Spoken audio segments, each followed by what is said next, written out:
सभी का इस वर्चुअल मीटिंग में मैं यहाँ पे अक्षय नेटसर्फ कंपनी की ओर से हार्दिक स्वागत करता हूँ। जैसे कि आपने देखा लगातार हम हर गुरुवार आपको बायोफिट का हर एक क्रॉप का ट्रेनिंग यहाँ पे प्रोवाइड कर रहे हैं।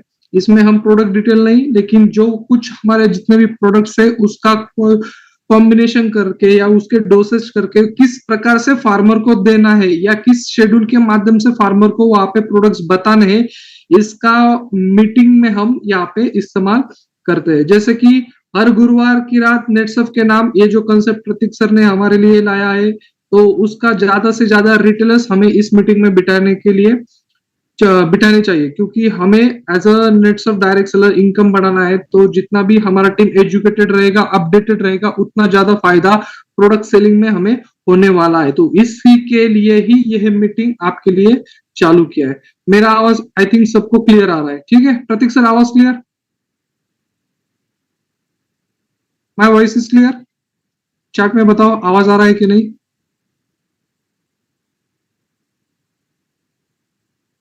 यस यस यस यस, आवाज तो आ रहा है सभी लोगों का।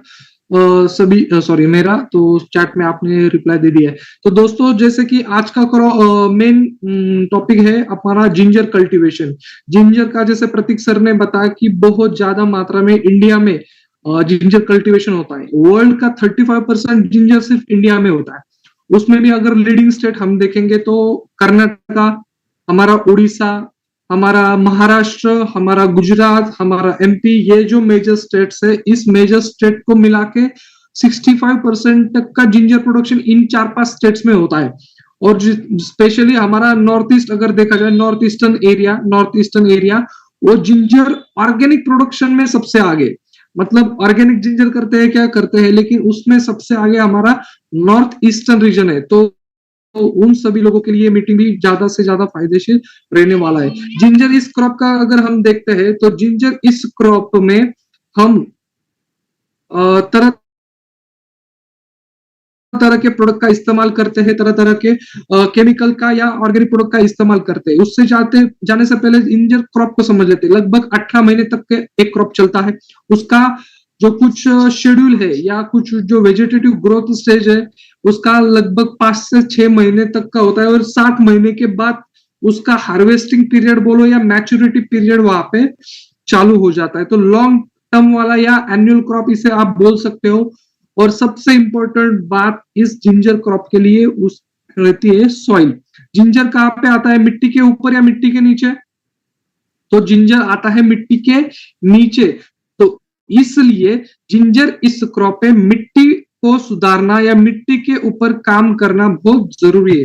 तो मिट्टी को अगर सुधारना है, मिट्टी के ऊपर काम करना है, मिट्टी की खेती करनी है, तो मार्केट में सबसे अच्छा प्रोडक्ट हमारे पास नेटसर्फ के बायोफिट के पास प्राप्त है। तो उस प्रोडक्ट का इस्तेमाल करके कैसे हम मिट्टी को सुधार सकते हैं, कैसे मिट्टी में उस अच्छी मिट्टी में जिंजर का अच्छा प्रोडक्शन ले सकते हैं। अगर मिट्टी अच्छी नहीं हुई तो जिंजर का प्रोडक्शन ऑलमोस्ट इम्पॉसिबल है। तो मिट्टी में हम जिंजर का कैसे प्रोडक्शन ज्यादा ले सकते हैं, मिट्टी में कुछ प्रोडक्ट का इस्तेमाल कर सकते हैं। उसके बाद स्प्रेइंग का क्या इस्तेमाल कर सकते हैं, सीड ट्रीटमेंट कैसे कर सकते हैं, लैंड प्रिपरेशन कैसे कर सकते हैं, इन प्रोडक्ट इस सब की जानकारी आज के मीटिंग में आप सभी को मिलने वाली है। दोस्तों, जैसे मैंने बताया मिट्टी के ऊपर काम करना है तो मिट्टी अच्छी होनी चाहिए, और मिट्टी के लिए बायोफिट से बढ़िया सॉल्यूशन मार्केट में आज तक अवेलेबल नहीं है। तो इस बायोफिट का फायदा हमें हमारे इनकम बढ़ाने के लिए, हमारा जो कुछ टीम बढ़ाने के लिए करना चाहिए। तो जैसे जिंजर मैंने बताया, उसके ऊपर मिट्टी के ऊपर काम करना है, तो सबसे पहले उस क्रॉप के लिए लैंड प्रिपरेशन कैसा होता है ये हम पहले देखते हैं। ठीक है, एक मिनट।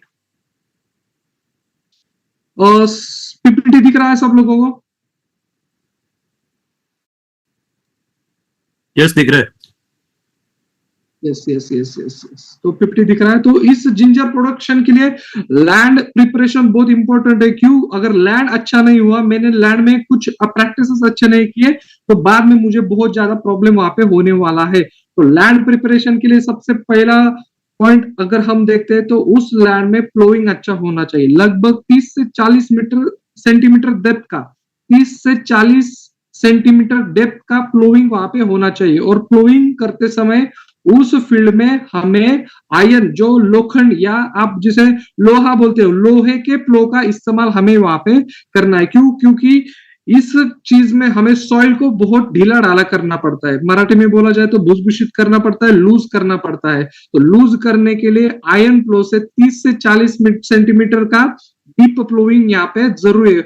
और उसके बाद क्रिस क्रॉस हैरोइंग जो हम बोलते हैं, तो 3 से 4 क्रिस क्रॉस हैरोइंग आपके सॉइल में वहां पे होने चाहिए। क्यों होने चाहिए? जितने भी हार्ड पैन होगा, जितना भी हार्ड मटेरियल होगा, जितने भी क्लॉट्स रहेंगे, उस क्लॉट्स को हमें पहले ब्रेक डाउन करना पड़ेगा। और उसके ब्रेक डाउन होने के बाद हमें यहाँ पे FYM का इस्तेमाल करना पड़ेगा। जब हम ऑर्गेनिक खेती की बात करते हैं तो सबसे पहला आता है फार्म यार्ड मैन्यूर, जिसके माध्यम से क्रॉप को या सॉइल को न्यूट्रिएंट्स वहां पे मिलते, ज्यादा मात्रा में मिलते। तो इस क्रॉप के लिए लगभग 8 टन का FYM, गोबर खाद बोल सकते हो, कंपोस्ट बोल सकते हो, तो लगभग 8 टन पर एकड़ का यहाँ पे लग जाता है। तो आपको ध्यान में रखना है, सबसे पहले प्लोइंग करना है, उसके बाद 30 से 40 सेंटीमीटर डेप्थ वाला प्लोइंग वहां पे होना चाहिए। उसके बाद 3 से 4 हैरोइंग वहां पे होने चाहिए। 8 टन का वहां पे हमें जैविक खाद, गोबर खाद या कंपोस्ट का इस्तेमाल वहां पे करना है। अगर कंपोस्ट का इस्तेमाल आपको करना है तो कंपोस्ट बनाने के लिए नेटसप के पास बायोफिट कल्चर नाम का प्रोडक्ट है, जो कि हम हर एक सेशन में वहां पे देख रहे हैं। तो इस बायोफिट प्रोडक्ट के माध्यम से आप कंपोस्ट बना सकते हो, कंपोस्ट की वैल्यू वहां पे इंक्रीज कर सकते हो। तो इस प्रोडक्ट का इस्तेमाल आपको कंपोस्ट बनाने के लिए वहां पे करना है। तो इस प्रकार से आपका लैंड प्रिपरेशन वहां पे होना चाहिए। अगर इसका कल्टीवेशन देखते हैं तो कल्टीवेशन या लैंड जो फील्ड का स्ट्रक्चर है, तो फील्ड का स्ट्रक्चर वहां पे रोज एंड फरोज में, मतलब क्या, वाफे या दादी वाफे जिसे मराठी में बोलते हैं, या बेड्स आप बोल सकते हो, तो अच्छी तरह से बेड प्रिपरेशन वहां पे होना चाहिए। तो बेड प्रिपरेशन आप यहाँ पे देखते हो तो हाइट वाला बेड प्रिपरेशन यहाँ पे प्रेफर किया जाता है, नॉर्मल प्लेन लैंड पे वहां पे नहीं होता। अगर आप सॉइल में देखते हो तो रीजेस एंड फरोज होते, तो रीजेस के ऊपर वहां पे इसका कल्टीवेशन होता है। तो आपको अच्छी तरह से बेड्स वहां पे बना के लेने, तो इन बेड के ऊपर वहां पे जिंजर का कल्टीवेशन होता है। तो इस तरह से लैंड प्रिपरेशन वहां पे होना चाहिए। दूसरा पॉइंट रहता है हमारा सीड ट्रीटमेंट, जिसके माध्यम से हमने आज तक देखा बहुत सारे अच्छे अच्छे रिजल्ट्स आपने खुद हमें भेजे। तो बहुत अच्छा लगा कि सीड ट्रीटमेंट का इस्तेमाल करने के लिए या सीड ट्रीटमेंट करने के लिए आप स्टिमरिच, रैपअप, हमारा बायोफिट पी, बायोफिट एन, इन प्रोडक्ट का इस्तेमाल कर रहे हो। तो इसी तरह से आपको सीड ट्रीटमेंट करना है और सीड ट्रीटमेंट से ज्यादा जर्मिनेशन वहां पे लाना है। तो दोस्तों इसमें सीड ट्रीटमेंट इंपॉर्टेंट क्यों है? क्योंकि जिंजर का सीड बहुत ही महंगा आता है। लगभग आप देखोगे जिंजर का सीड का कॉस्ट बहुत ही ज्यादा मात्रा में, नॉर्मल सीड का कॉस्ट और जिंजर वाले जो सेड्स रहते हैं उनका कॉस्ट बहुत ज्यादा होता है। अगर एक भी वहां पे उगा नहीं तो बहुत ज्यादा मात्रा में या बहुत ज्यादा नुकसान फार्मर का वहां पे हो जाता है। तो जिंजर का सीड का कॉस्ट बहुत ज्यादा है मार्केट में। तो हमें खबरदारी क्या करती है, वहां पे सीड ट्रीटमेंट होना ही चाहिए। कुछ क्रॉप में नहीं किया तो भी चलता है, ऑलरेडी कुछ क्रॉप में कंपनी से बीज आता है, उसमें ऑलरेडी सीड ट्रीटमेंट किया होता है, लेकिन जिंजर इस क्रॉप में सीड ट्रीटमेंट होना जरूरी है। इस क्रॉप का अगर हम प्लांटेशन देखते हैं या उसकी हम कब इस जिंजर का कल्टीवेशन करते हैं, तो लगभग 15 में से 30 जून तक इसका कल्टीवेशन वहां पे किया जाता है। क्यों किया जाता है? क्योंकि यहाँ पे हम लैंड प्रिपरेशन अच्छा कर सकते हैं, लैंड अच्छा रहता है, सॉइल में मॉइस्चर कम रहता है, तो इसका फायदा हम यहाँ पे उठा सकते हैं। तो 15 से 30 जून तक यहाँ पे सीड या प्लांटेशन का टाइम रहता है। तो इसके बाद अगर आप करोगे, तो इसके बाद अगर आप यहाँ पे से प्लांटेशन करोगे, तो उस प्लांटेशन में आपको तरह तरह के सॉइल बोर्न फंगस का अटैक या आपका जिंजर का सड़ना, ऐसे बहुत ज्यादा प्रॉब्लम्स वहां पे दिखाई पड़ेंगे। तो आइडियल स्टेज कौन सा इसका प्लांटेशन का जो अभी चल रहा है, तो 15 मई से लेके 30 जून तक का इसका आइडियल स्टेज वहां पे सीड प्लांटेशन का है। कितना सीड लगता है? तो 1400 से लेके 2000 kg for 1 Hector land. 1 Hector मतलब लगभग 2.5 एकड़ के लिए मुझे कितने सीड्स लगते हैं? 1400 केजी या 2000 केजी सीड्स वहां पे मुझे लगते हैं, तो ज्यादा मात्रा में सीड का वेट वहां पे होता है, तो इसलिए इस सीड का कॉस्ट भी वहां पे बढ़ता है। तो 1400 से लेके 2000 केजी तक का एक एकड़ में वहां पे सीड होता है। और इसका नंबर वेरी क्यों है, क्योंकि कुछ जगह पे उसका जो स्पेसिंग है, रो टू रो स्पेसिंग बोलो या प्लांट टू प्लांट डिस्टेंस बोलो, हर जगह अलग किया जाता है। यहाँ पे सातारा में अलग किया जाता है, या छत्रपति संभाजीनगर में अलग किया जाता है, कर्नाटका में अलग किया जाता है, उड़ीसा में अलग किया जाता है। तो एवरेज जब हम देखते थे 1400 से लेके 2000 केजी, मतलब 14 से 20 क्विंटल का सीड यहाँ पे इस 1 हेक्टर लैंड के लिए इसमें लगता है। तो इसमें सीड ट्रीटमेंट किसका करना है, तो स्टिमरिच लेना है हमारा हर सीड ट्रीटमेंट के लिए। स्टिमरिच 5 ml, रैपअप 5 ml और बायोफिट का पी, हमारा फॉस्फेट सोल्यूबलाइजिंग बैक्टीरिया जो है उसका 5 ml यहाँ पे हमें लेना है। तो Stimrich 5 ml, Wrapup 5 ml and Biofit P 5 ml पर लीटर ऑफ वाटर। 1 लीटर पानी में 5 ml स्टिमरिच, 5 ml रैपअप और 5 ml बायोफिट के पी का इस्तेमाल यहाँ पे करना है। स्टिमरिच का देखा तो उसका 90-95% तक का जर्मिनेशन रेट आपको यहाँ पे देखने को मिलता है। रैपअप क्यों, क्योंकि जितने भी सॉइल बॉर्न फंगस होते हैं, सॉइल बॉर्न डिसीजेस होते हैं, उनके अगेंस्ट प्रोटेक्शन अगर आपको लेना है तो रैपअप का इस्तेमाल वहां पे करना है। रैपअप इसमें जरूरी क्यों है, क्योंकि जिंजर सॉइल के नीचे आता है, फंगस का अटैक सिर्फ सॉइल के ऊपर नहीं, सॉइल के नीचे भी ज्यादा मात्रा में होता है। और जिंजर के मेन डिसीजेस आप देखोगे तो रूट रॉट नाम का जो डिसीज होता है, या मतलब क्या, उसका जिंजर का सड़ना वाला जो डिसीज होता है, वो डिसीज मेजर मात्रा में जिंजर में पाया जाता है। तो उसका अगर आपको खर्चा कम करना है बाद वाला, तो इस स्टेज में रैपअप का इस्तेमाल करना जरूरी है। बायोफिट पी क्यों, क्योंकि इनिशियल स्टेज में अच्छी व्हाइट रूट्स निकलने चाहिए, अच्छी पकड़ उसको सॉइल में होनी चाहिए, तो इसलिए हमें बायोफिट पी 5 ml का इस्तेमाल इस ट्रीटमेंट में करना है। तो स्टिमरिच 5 ml, रैपअप 5 ml और बायोफिट 5 ml 1 लीटर पानी के लिए यहाँ पे करना है। तो अगर मेरे पास कितने भी सीड्स हो गए उसके हिसाब से मुझे पानी यहाँ पे लेना है। अगर मुझे 1400 सीड्स मेरे पास है तो लगभग मुझे 20 से 30 लीटर पानी यहाँ पे लगेगा। ऑलमोस्ट मुझे मेरे सीड्स 20 क्विंटल है, मतलब 2000 केजी है, तो मुझे पानी ज्यादा लगने वाला है। तो पानी की मात्रा कुछ जगह पे अलग होती है, कुछ जगह पे अलग होती है, कुछ जगह पे अलग अलग की जाती है, क्योंकि कुछ जगह पे सीड्स अगर आप परचेस करते हो तो सीड का कोटिंग किस टाइप का है, तो इसके हिसाब से भी वहां पे पानी की मात्रा यहाँ पे एडजस्ट की जाती है। कुछ जगह पे हार्ड सीड मिलता है, जैसे कि हमारे सातारा रीजन में अगर आप देखते हो तो हार्ड सीड मिलता है, 1-2 कोम निकलने वाला, तो उस हार्ड सीड के लिए हमें 200 लीटर पानी लगता है। कुछ जगह पे सॉफ्ट सीड वहां पे मिल जाता है, तो उसके लिए कम पानी यहाँ पे यूज करना पड़ता है। तो वाटर क्वांटिटी हमें according to seed size, seed weight यहाँ पे एडजस्ट करनी है। लेकिन हर 1 लीटर में कितना इस्तेमाल करना है, 5 ml रैपअप, 5 ml स्टिमरिच और 5 ml बायोफिट टी का इस्तेमाल यहाँ पे करना है। और इसका घोल मिलाकर उस घोल में लगभग 30 मिनट तक मुझे मेरा जिंजर या मेरे जिंजर का सीड जिसे बोलते हैं, उस 30 मिनट में उस घोल में 30 मिनट तक मुझे भिगो के रखना है। 30 मिनट बाद इमीडिएट आप प्लांटेशन को ले सकते हो, या ड्राई करके भी आप प्लांटेशन के लिए ले सकते हो। तो आपको कम से कम 30 मिनट आपका सीड स्टिमरिच, रैपअप और बायोफिट टी के घोल में भिगो के रखना जरूरी है।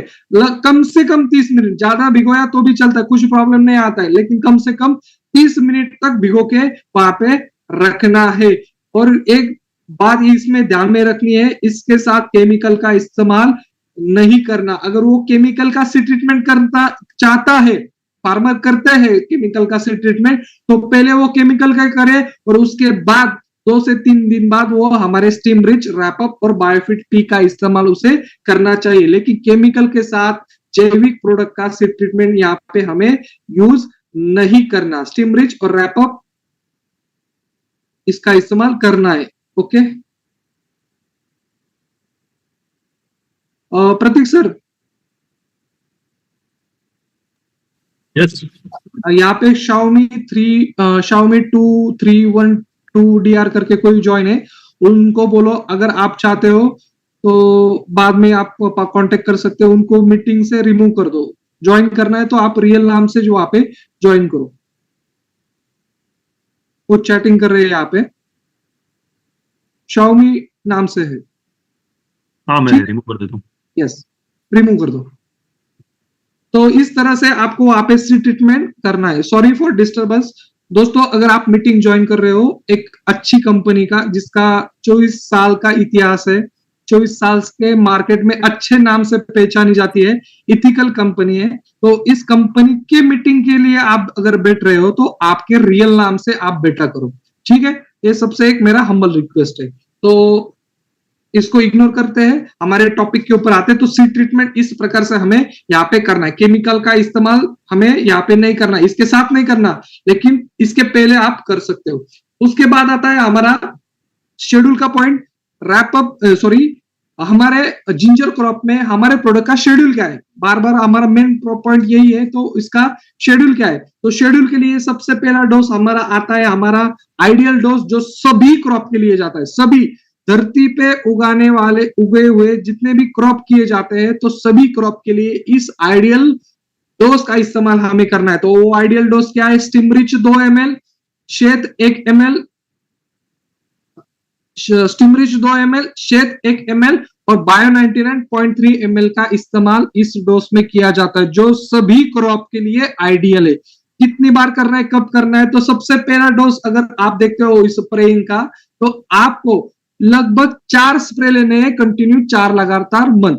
जिंजर क्रॉप बहुत 18 महीने तक वहां पे चलता है, लेकिन उसका जो वेजिटेटिव स्टेज है या मैच्योरिटी पीरियड आप बोलते हो, वो लगभग 7 महीने तक रहता है। 7 महीने के बाद उसका हार्वेस्टिंग पीरियड या मैच्योरिटी पीरियड वहां पे स्टार्ट हो जाता है। तो initial 4 months are very crucial for overall development of the crop. तो उसके लिए पहले 4 महीने में ये जो कॉम्बिनेशन है, स्टिमरिच 2 ml, शेत ml और बायो 99.3 ml, टोटल 4 स्प्रे होने चाहिए लगातार 4 महीने तक।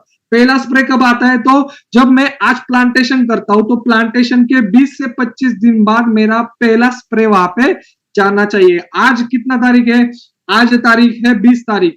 20 तारीख को अगर मैंने यहाँ पे जिंजर बोया या उसका प्लांटेशन किया, तो बोने के 20 से 25 दिन बाद मुझे स्टिमरिच 2 ml, शेत 1 ml और बायो 99.3 ml का स्प्रे इस चीज में या जिंजर क्रॉप में लेना है। सेकंड स्प्रे कब लेना है, उसके 30 दिन बाद।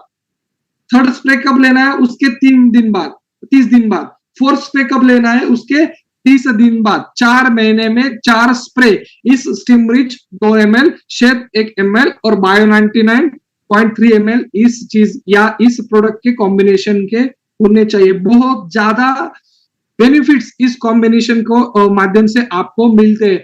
आपका क्रॉप एस्टेब्लिशमेंट अच्छा रहता है, आपके क्रॉप में ग्रीनरी अच्छी आती है, आपके क्रॉप की हाइट अच्छी रहती है। ग्रीनरी आने से जिस उस क्रॉप का फोटोसिंथेसिस अच्छा होता है, न्यूट्रिएंट्स उसको इजीली अवेलेबल होते हैं। व्हाइट रूट का डेवलपमेंट, व्हाइट रूट या जिंजर के जो फाइबर्स निकलते हैं, उन फाइबर्स के माध्यम से उसका डेवलपमेंट भी अच्छा इस कॉम्बिनेशन के माध्यम से होता है। तो स्टिमरिच 2 ml, शेत 1 ml और बायो 99.3 ml के 4 स्प्रे 4 लगातार मंथ हमें लेना है। पहला स्प्रे प्लांटेशन के 20 से 25 दिन बाद लेना है और उसके 30 दिन के अंतराल में 4 स्प्रे मुझे कंप्लीट वहां पे करने हैं। सेकंड स्प्रे आता है इस क्रॉप में स्पेशली रैपअप का। तो रैपअप का इस्तेमाल आपको जिंजर में करना ही है। क्यों करना है, रैपअप में फंगल डिसीज का अटैक बहुत मात्रा में होता है। तो रैपअप का स्प्रे आपको लेना है 5 ml रैपअप और उसके साथ बायो 99 का इस्तेमाल आप कर सकते हो। तो रैपअप 5 ml और बायो 99.3 ml पर लीटर आपको लेना है। फर्स्ट स्प्रे कब लेना है, जब मेरा जिंजर प्लांटेशन के 45 से 60 दिन बाद। क्यों, क्योंकि ये जो पीरियड है, इस पीरियड में डिसीज का अटैक बहुत ज्यादा आता है। तो इस पीरियड में 45 से लेकर 60 दिन बाद तक आपका जो क्रूशियल पीरियड है, उस पीरियड में आपको पहला स्प्रे लेना है और उसके 3rd मंथ में आपको रिपीट करना है, 5th मंथ में आपको रिपीट करना है। तो लेकिन पहला स्प्रे आपका 45 से 60 दिन में होना चाहिए। दूसरा स्प्रे 3rd मंथ मतलब प्लांटेशन के 3rd मंथ में होना चाहिए और 5वें मंथ में तीसरा स्प्रे इस कॉम्बिनेशन का आपको वहां पे लेना है। तो रैपअप का इस्तेमाल करने के बाद आपको जितने भी फंगल एंड बैक्टीरियल डिसीज है जो जिंजर में आते हैं उसके अगेंस्ट प्रिवेंशन आपको बहुत ज्यादा मात्रा में मिलने वाला है। तो रैपअप का इस्तेमाल इस आप में आपको इस जिंजर क्रॉप में करना ही है।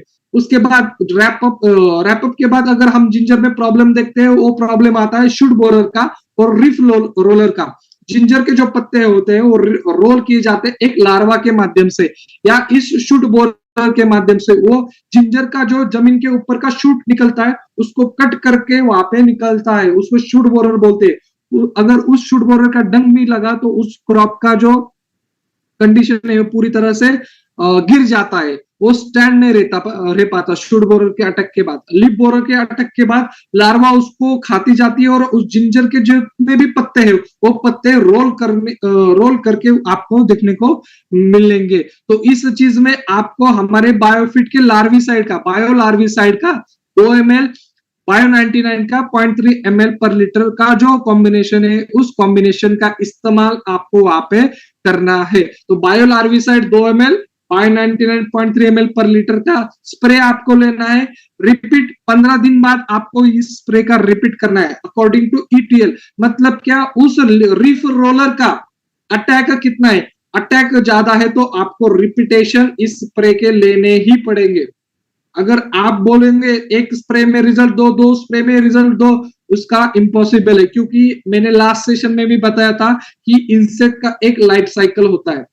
ये लाइफ साइकिल में क्या होता है, इंसेक्ट जो उसके एक से बहुत ज्यादा मात्रा में डालते हैं तो हर एक जो इंसेक्ट है उसका लाइफ साइकिल अलग अलग रहता है। उसका एक लार्वा प्यूपा अडल्ट, लार्वा का स्टेज, उसका अडल्ट स्टेज, उसका प्यूपेशन टाइम वो अलग अलग रहता है। तो आप एक स्प्रे लोगे तो दूसरा स्टेज वहां पे चल रहा होगा, करेक्ट ना। तीसरा स्टेज कुछ प्यूपेशन स्टेज में होंगे तो पूरी तरह से डैमेज नहीं होंगे। तो किसी भी प्रोडक्ट का अगर इंसेक्टिसाइड का इस्तेमाल करते हो तो आपको कम से कम 2 या 3 स्प्रे वहां पे लेने ही पड़ते हैं। नॉट ओनली बायोफिट, मैं मार्केट केमिकल का भी बात कर रहा हूं यहाँ पे कि अगर आपको उसका 100% कवरेज चाहिए तो 2 से 3 स्प्रे यहाँ पे लेने ही पड़ेंगे। तो इस चीज में अगर आप ऑर्गेनिक करना चाहते हो, ऑर्गेनिक के माध्यम से उस इंसेक्ट का कंट्रोल पाना चाहते हो तो ऑर्गेनिक के लिए आपको bio larvicide 2 ml bio 99.3 ml पर लीटर यहाँ पे यूज करना है। और ये जो कॉम्बिनेशन है हर 15 दिन बाद जब तक इंसेक्ट का अटैक है तब तक आप इस 15 दिन तक यहाँ पे इस्तेमाल कर सकते हो। इकोनॉमिक थ्रेशोल्ड लेवल, इंसेक्ट का काउंट कितना है उसके ऊपर डिपेंड है आपके फर्दर स्प्रे। लेकिन पहला स्प्रे आपको वहां पे लेना है।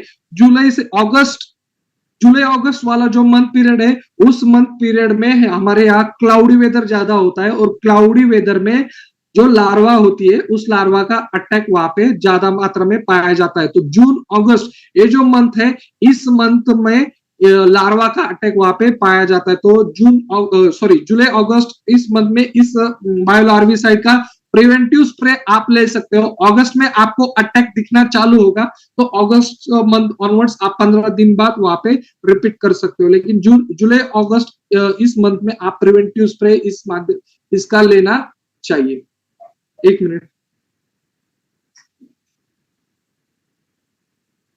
5 मिनट, ठीक है। तो इस माध्यम से आपको इस प्रोडक्ट का इस्तेमाल वहां पे करना है।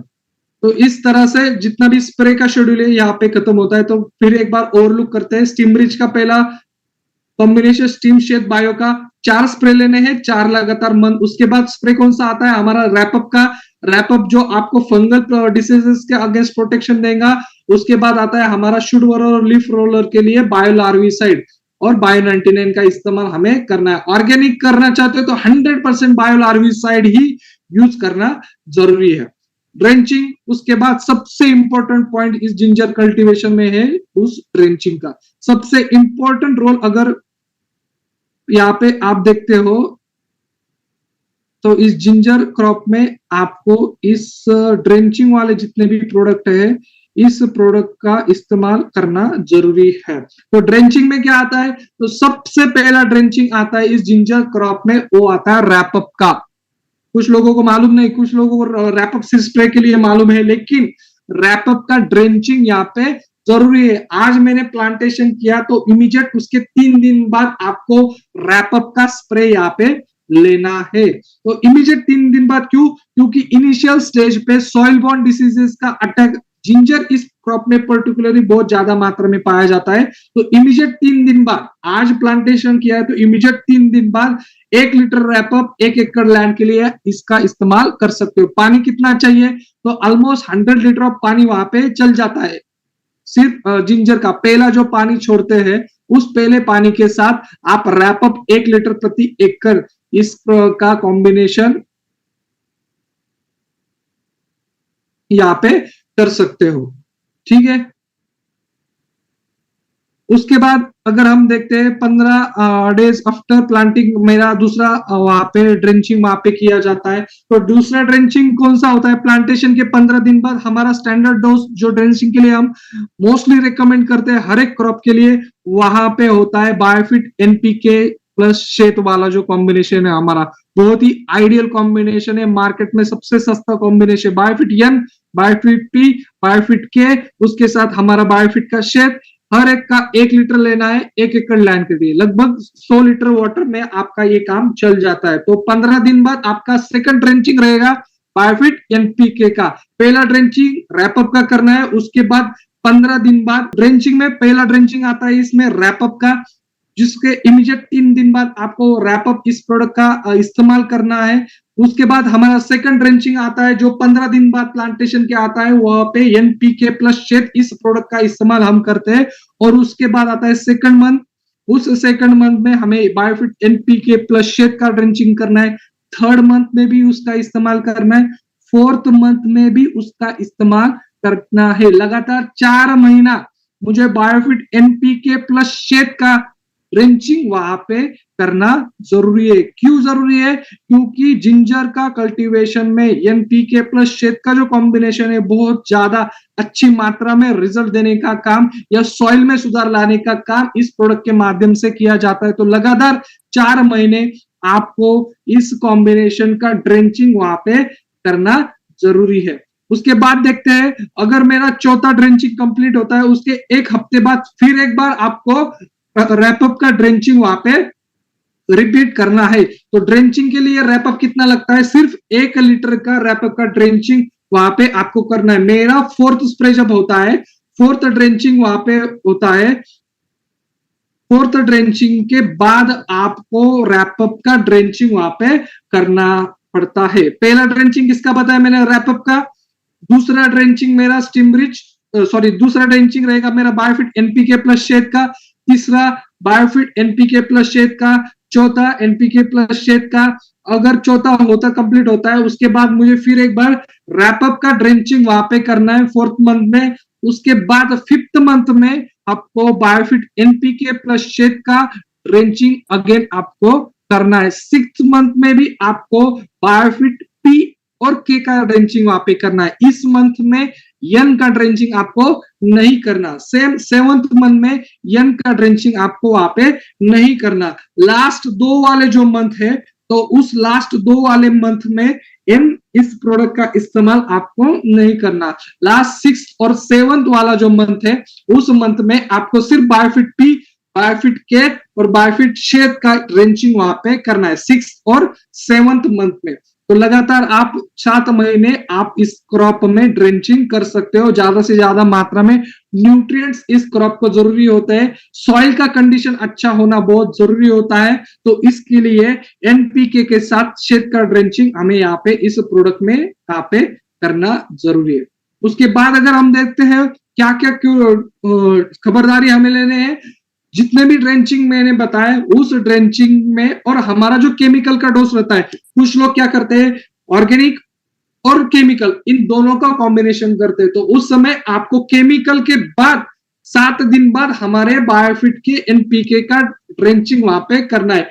केमिकल के बाद केमिकल के ड्रेंचिंग के या केमिकल फर्टिलाइजर देने के 7 दिन बाद आपको वहां पे ड्रेंचिंग, हर एक ड्रेंचिंग का डिस्टेंस वहां पे 7 दिन का वहां पे मेंटेन करना है। तो अगर आज मैंने केमिकल मेरे खाद में डाला, मेरे फील्ड में यूरिया डीएपी या जो कुछ रहेगा आज मैंने डाला तो उसके 7 दिन बाद मैं बायोफिट एनपीके और शेड का ड्रेंचिंग वहां पे कर पाऊंगा। तो 7 दिन का अंतराल क्यों रखना है? क्योंकि हमारे यहाँ लिविंग बैक्टीरिया उस प्रोडक्ट में पाया जाता है, बैक्टीरियल फर्मेंटेशन प्रोडक्ट हमारा है, तो केमिकल की वजह से उसका काउंट यहाँ पे घट सकता है, या उस क्रॉप में अच्छे रिजल्ट लाने हैं तो उसका जो न्यूट्रिएंट वहां पे फंसा हुआ है तो फंसा हुआ न्यूट्रिएंट भी अपटेक करने का काम इस प्रोडक्ट के माध्यम से किया जाएगा। तो 7 दिन बाद आपको वहां पे करना है।